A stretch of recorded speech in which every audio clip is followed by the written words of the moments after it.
Hello, I am Guocheng Zhang, Executive Managing Editor of Arthroplasty. Machine learning is transforming how we predict risks in total joint arthroplasty. But a key challenge remains: how do we interpret these complex black box models to create actionable clinical guidelines?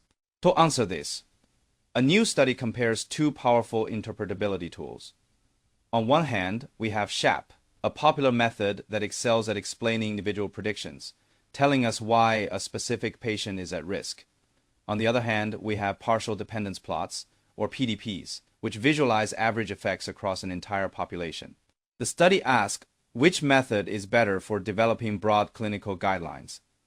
The researchers analyzed a massive dataset of over 500,000 primary hip and knee replacement cases from the NSQuip database.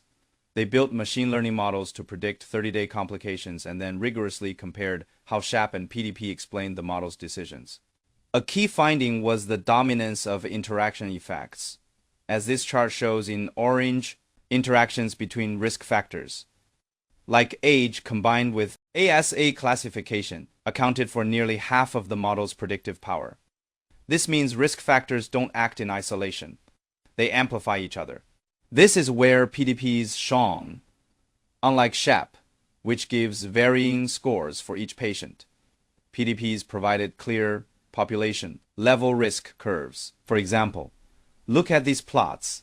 They clearly identify actionable thresholds, such as a sharp rise in risk when operative time exceeds 120 minutes or when hematocrit drops below 38%. These are concrete numbers that can directly inform hospital protocols.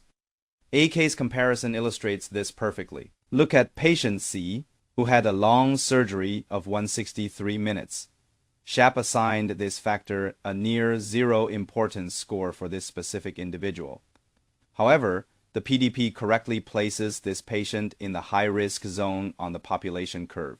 This demonstrates that while SHAP explains the individual, PDP reveals the systemic risk needed for guidelines. In conclusion, this study demonstrates that PDPs are methodologically superior for developing population-level clinical guidelines. They reveal the dose-response relationships and stable thresholds that SHAP simply cannot provide, while SHAP remains valuable for individual patient counseling. PDPs are the tool of choice for creating evidence-based institutional protocols. On behalf of the journal, I encourage you to read the full methodological evaluation in arthroplasty. Thank you for watching.